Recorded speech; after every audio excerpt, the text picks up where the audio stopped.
We don't want to be a bitch. My friend M about a colleague on a committee she has to serve on for the college where she teaches. I wish I could tell him to stop talking over me, but I don't want to be a bitch.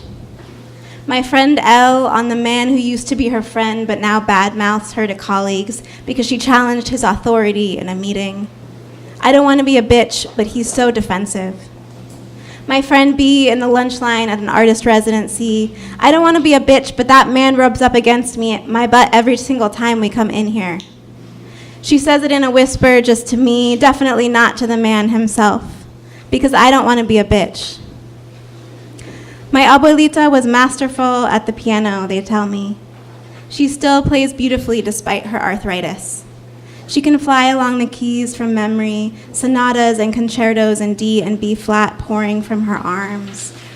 Her wrists direct and poised, her eyes closed. Her perfectly coiffed waves of hair hover over her forehead in their coating of hairspray. When my abuelita was young, she was the concert pianist for the Mexico City Symphony.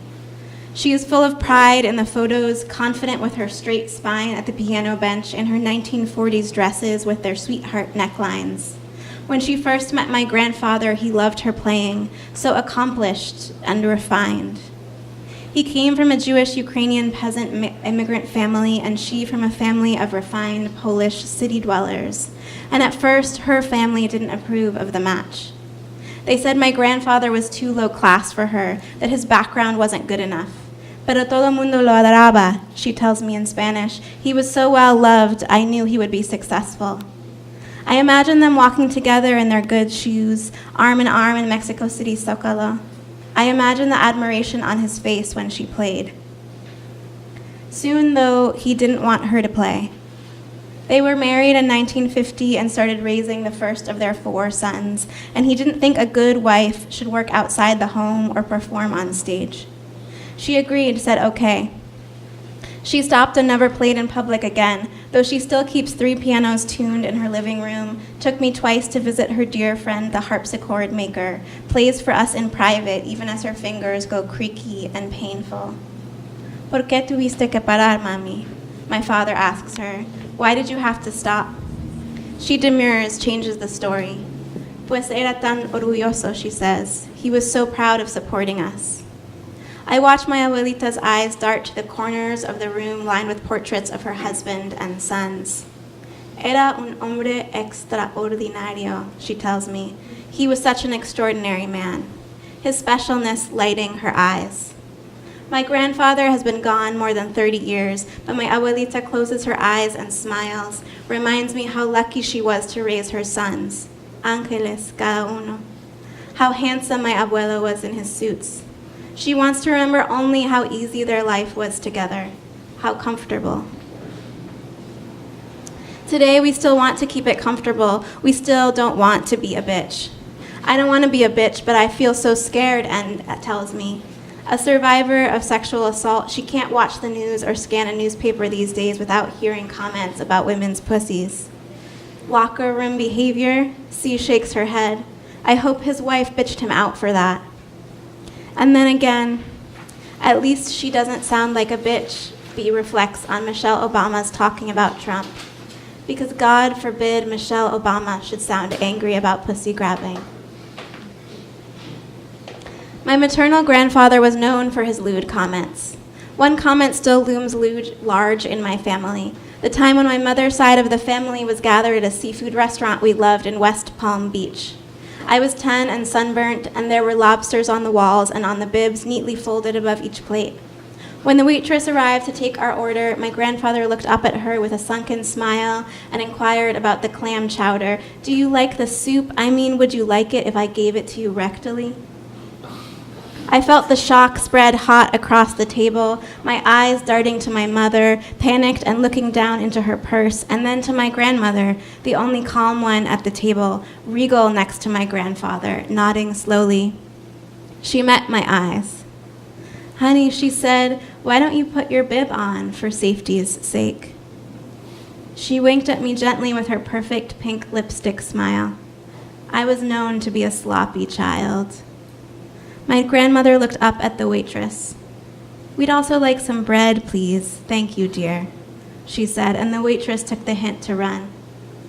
My grandmother turned to me without losing a beat. "How many laps did you do in the pool today?" she asked. Meek, I put my bib on and told her 12 laps. I was already chubby then, and it seemed the whole family was keeping track of how much exercise I was getting. My grandfather smirked in silence to himself, and we moved on, the slick tablecloth bunching under my elbows. My grandmother always cleaned up after him, then, and kept the conversation moving when things stalled out. Even years later, when my grandfather was long past, my grandmother insisted we must have misheard that story. "Be nice, girls," my grandmother would insist. "He didn't mean it that way." And just this past summer, convicted rapist and former Stanford swimmer Brock Turner got off with just 3 months in county jail for the brutal rape of an unconscious woman after a campus party. Despite widespread media coverage, nationwide outrage, and a powerful open letter penned by the survivor and published on BuzzFeed, Turner's sentence was extremely lenient at best.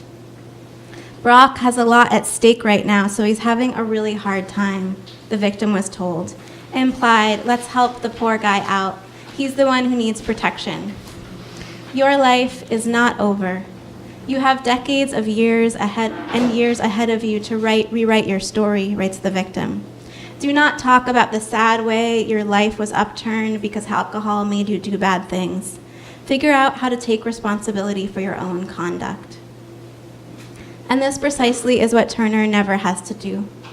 He blamed the rape on alcohol and the confusion of others. Things are so confusing for this poor guy, we hear. Let's take it easy on him. And the story ends comfortably. Turner was released in September after serving just 3 months of his 6-month sentence. My grandmother is gone now, but I feel her beside me when I laugh at a man's awkward joke so he won't feel bad. When people remark on my poise or how gracefully I deal with creepy men, I feel her beside me, her perfectly pressed skirts, her neat, manageable heels. I laugh easily and move a conversation in a more comfortable direction. I wince later, the things I allow from the people I love that I would never accept from strangers, the way I don't ask for better, the way I learned it from her. My grandmother is gone now, but before she died, she asked me to help her clear out the liquor cabinet, the dusty closet with my grandfather's copper commemorative pins, felted clipboard, assorted cocktail glasses engraved with the names of men's clubs in Massachusetts. I giggle over a plaque recognizing the triumphs of the 1965 Kiwanis Husband of the Year, Best Father 1967, solemnly engraved in the silver. I show it to my aunt, and soon we are hysterically laughing, spinning out, needing this laugh in the somber house of my grandmother's illness. My aunt rolls her eyes. Oh, my ridiculous father, he was so absurd. My grandmother looks over from her Ensure, her padded chair, her achy everything, and her belly full of cancer. Her eyes are ringed red and tired. Go easy on him, she says, her face stern. Even this week, this close to death, it's essential to her that we make nice. Girls, she says, take it easy.